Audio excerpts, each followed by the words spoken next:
Audio on demand from Vision Christian Media. History Makers with Matt Prater. Coming off of drugs, you're going to have emotional problems, but I kept chasing after God. And he's using this vehicle to bring people out of the dark into the light. And I went forward and I knelt at the front, and it was a radical conversion experience. And that's where the big change happened, and that's where we decided we're going to use our music for God, we're going to change our songs. When I was about 25-year-old, I was busted and into jail, and it was there that I came to the Lord. History Makers with Matt Prater. Hi and welcome to History Makers. I'm Matt Prater. Today our guest host is Grace Buckman. And today we're speaking with Bonny Burns. Now, Bonny experienced heartbreak and sexual betrayal in her marriage, and she now does incredible work with women who have experienced the same. And she's a credentialled partner coach, and she's actually coming to Australia in September. So today we're going to hear more about her testimony, what she does for ministry and work with these women. So Bonny, welcome to History Makers. Glad to have you here today. Oh, thank you, Grace. This is really an honor and privilege. Well, I'd love to just get straight into it. So can you tell me a little bit about your story? So where were you born and raised, and did you grow up in a Christian home? I was born and raised near Indianapolis, Indiana, in the United States, which is Midwest. If you're looking at the big map, I'm kind of central towards the east a little bit. Anyways, there's lots of cornfields and farms in the area that I grew up in. So it was very country, rural, very down to earth. I was born into a Christian home. My mom and dad were both believers. Yeah, I've known Jesus since birth, and I remember singing "He Lives" at a vacation Bible school when I was about 4 years old. So that's like my first memory of church. Beautiful. There's so much beauty in growing up in a Christian home and having that faith, but really learning and growing over time. So then moving on for you, so did you start studying? Did you start working? And how did you really come to end up in this ministry that you're doing? What has that journey looked like for you? It began as a trek to find my own sexual interest. Now, this is before discoveries of the hard things happened.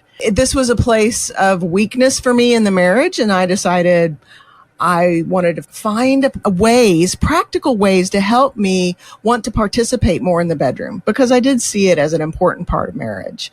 And so that journey was, I started writing and researching on a blog, which now isn't very active because my focus has shifted a little bit, but I began as a Christian sexuality educator and to help women with low desire with practical tips and tools to try to boost their interest in being sexual with their husbands. Well, I imagine that would have, even getting into that space, it can be quite a taboo topic. It's not something that is frequently spoken about in church. So that's why it's so important to have people with godly perspectives and help in that. So when you were working or doing ministry in that space, did you just meet a lot of women who had experienced similar, or at that point were you coaching women who had experienced betrayal in marriage as well? At that point, it did come up sometimes, but it wasn't a frequent issue that I encountered with the women that I was working with. So it wasn't until I had a third discovery day. That means the day that I discovered problematic sexual behavior. And these were spaced out between decades.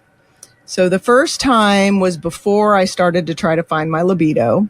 The second time, I decided that this wasn't about sex, because I had found my libido and I had started to meet joyfully in the bedroom. And so because I knew this wasn't my fault, I started to learn more about myself and who I was in Christ, and that I could have boundaries in marriage. You know, I didn't have to just let his actions dictate. I could say yes or no to what kind of values I had in marriage. So my journey was really at the core of it, learning how valuable I am as a daughter of Yahweh and a co-heir of Jesus. That's how my faith grew too. My faith grew as I felt him empower me. That identity, isn't it? And I think a lot of people struggle with identity. So I'd actually love to get your experience. So when you embarked on that journey of finding your identity and your worth in Christ, how did you embark on that journey? And do you have any wisdom or encouragement that you can share with people who maybe feel the same or are struggling to find that? Well, I tell you, there were 2 books that were pivotal for me, and they're older books now. I know they're still out there. One's called The Emotionally Healthy Spirituality by Pete Scazzaro, and I know his wife Jerry has written a book specifically for women around that issue. I haven't read that book, but I've heard it's really good. And then the other book that was for me so pivotal was called Search for Significance by Robert S. McGee. That shifted my perspective. I didn't have to perform to be accepted by God. My salvation wasn't determined by what I did. It was who I am. And I look towards that verse where Moses sees the burning bush and Yahweh says, I am who I am. I really took that to heart because he didn't say, I am what I do. He just said, I am what I am. And that was a huge shift and a huge moment for me to go, he loves me for who I am. I can quit striving. I can just rest in that. And from there, things shifted and I started to study on my own the Gospels, and getting to know Jesus on that real intimate level just gave me the mind of Christ. It was really an empowerment. Did you see much of a change in your ministry or the work that you were doing with women then once you started to have found that identity or that grounding and really growing in your faith yourself? It does now, but the shift into what I'm doing now was because my husband, I discovered a 3rd time that he had problematic sexual behavior. But because I knew my worth and identity at this 3rd instance, I was able to put really big boundaries in place that protected me. And I learned that God will take care of me no matter what. I will be provided for, because in my heart, I knew I couldn't stay in a marriage if we didn't have 100% sexual integrity. And so I made some really big boundaries, knowing that God was with me. I was trying to live with integrity and that he would provide for me, because I wasn't the breadwinner. So that was kind of scary to say, I'm going to walk away. But my husband also came awake and decided that he wanted to live in his values. And so has been doing great recovery work, solid recovery. And so I've been walking with women for about 4 years in this area. So that's where the shift was. What does it practically look like for you where you are working with these women? So I presume they've experienced similar. They've had, problematic sexual behavior or that betrayal in their marriage. What work are you doing with them? Do you typically coach them through it? What does that journey look like? And do you work with the husband sometime as well? So when a woman first discovers, usually she has a very traumatic experience. And so her body experiences trauma. So I work in kind of crisis management at first, and not all women even know what search terms to Google. It's such a shock, and it's so out of left field. And if you're not in this recovery world, not a lot of people know about it. So once she finds me, and if she's in crisis mode, we walk through what does she need to be safe? And I do mean in all areas, physical safety, sexual safety, verbal, relational safety, financial safety, all of those things. We walk through that. And how can she take care of herself in the midst of this crisis, physically?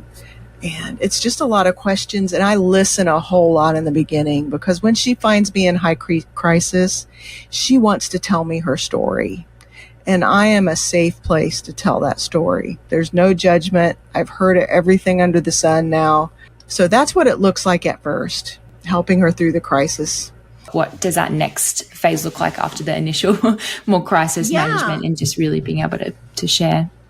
That's a great question. So honestly, we don't really do much marriage work until he decides if he wants to be in the marriage or not, if he wants to work towards recovery.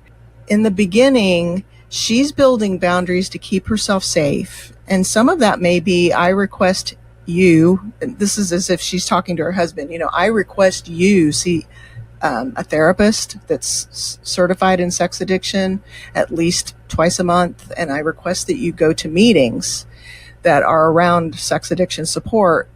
And I say sex addiction, and I know some people do not like that label, but it's the same as problematic sexual behavior. It's a behavior that just cannot be controlled, even though there's big negative consequences. So that's what I'm talking about when I say sex addiction. It's not a label, it's just a description. But if he's not willing to get on board with recovery, then she and I have to determine what she wants. And some women want to stay and try to navigate that hard decision of staying. And if he doesn't decide to get into recovery, some women decide to leave. And that's another really big decision, but both are valid. Both are valid decisions. So the marriage part, if he chooses to wholeheartedly commit to recovery and finds it, sobriety and solid recovery, then we start working on the coupleship. So where we are now, we are having you come to Australia, so the land down under in September. So what work are you doing here? I know you're speaking at some churches and doing some training, but can you tell us more about where you are going and what kind of teaching and training you're doing here? So I'm teaching 3 seminars on healthy sexuality for women. And this is for the general public, and it's around theology of sex, what are healthy, godly practices, and also we will be touching on why there is problematic sexual behavior and betrayal trauma and where those come from, and kind of some high-level things to think about if you experience it, how to find help for yourself. And that's in Sydney. I have one in Sydney. I have one at Port Macquarie, and that's at the Crossview Training Center on September 7th. And I have Healthy Sexuality for Women Intensive on September 21st at the Genesis Church on the Gold Coast. And also one on the 19th of September, I have one at the Park Ridge Baptist Church in Brisbane. The other 2 things, I am meeting with some therapists to talk about the specifics of problematic sexual behavior and betrayal trauma. And I'm also meeting with some men's groups to talk about healthy sexuality in problematic behavior and betrayal trauma. It's a broad brush across your East Coast. And I'm so honored to be able to come down and speak about this. So for anyone who is listening, make sure if you do live in those locations, so Sydney and Brisbane and the Gold Coast. Yeah, so if you are close by, definitely encourage you to check that out, meet Bonny. But 2 final questions for you. Number 1 is, where can people find more of you? So website, any social media that you have, or books? So I have a podcast for healthy sexuality, healthy godly sexuality. And it's trauma informed because I'm on one of the hosts, but it's not specifically about betrayal and sex addiction. It's just about general healthy sexuality. So it's called Sex Chat for Christian Wives.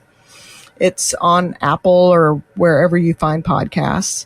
And then I do have another podcast that is specific for problematic sexual betrayal and betrayal trauma. It's called Hope for Wives, Overcoming the Impact of Sexual Betrayal. Then my website is strongwives.com. And that's where you can find me if you want to just have a consultation hour, or if you'd like some consistent coaching, you can make an appointment with me through that. My second question, for anyone who is listening who has maybe experienced that sexual betrayal in marriage, what final encouragement or hope do you have for people who have experienced that or are walking through that at the moment? First of all, I would want her to know that God sees her and he has not abandoned her. There is a high percentage of women when they they are in the midst of the initial crisis, they can have a spiritual crisis, kind of a crisis of faith. And that's okay. That's okay if she's wondering where is God in all this, because what she's experiencing is so huge. But what I want her to know is Isaiah 43, 1-3. He knows you by name. He will rescue you if you're drowning in the waters of being overwhelmed. And if you feel like you're being burned up by the horrible information you're learning, he won't let you be burned up. He will rescue you from all of those things. It takes a minute for that all to happen, but he's there. He sees you. And the other thing I would want her to know is that this is not a marriage problem. So many women think it is a marriage problem. If I do this better, if I do that better, if I get him to hear me more, it's not a marriage problem. It's a person with a problem around pornography addiction or other kinds of acting out. It's not a marriage problem. And the third thing is more sex is not going to help this. So I know a lot of well-meaning helpers who don't quite understand the whole dynamic will encourage a woman to meet her husband more sexually. And that is not the problem. It's really a deep-seated wounding in him that's coming out in a process addiction, a way to manipulate and abuse his own brain chemistry. So those are things I'd like her to know. But mostly, God sees you. He knows. Well, thank you for your heart. Thank you for your work. Thank you for sharing and being here today. And very excited to welcome you to Australia soon as well. So thank you, Bonny. God bless your ministry. We're so excited to see what God does in your life and your ministry and how you can continue to help women all across the world as well. So I reckon you're a history maker. Thank you for being here, Bonny, and we'll speak to you soon. If you'd like to hear this conversation again, listen online anytime at historymakersradio.com. There you'll also find links to all of our social media channels, and you can subscribe to our iTunes podcast. History Makers is a faith-based ministry, and we want to thank everyone for their generous support. If you've got a suggestion of anyone we should interview, send us an email, info@historymakersradio.com. God bless. I'm Matt Prater, and my challenge to you now is to go and make history.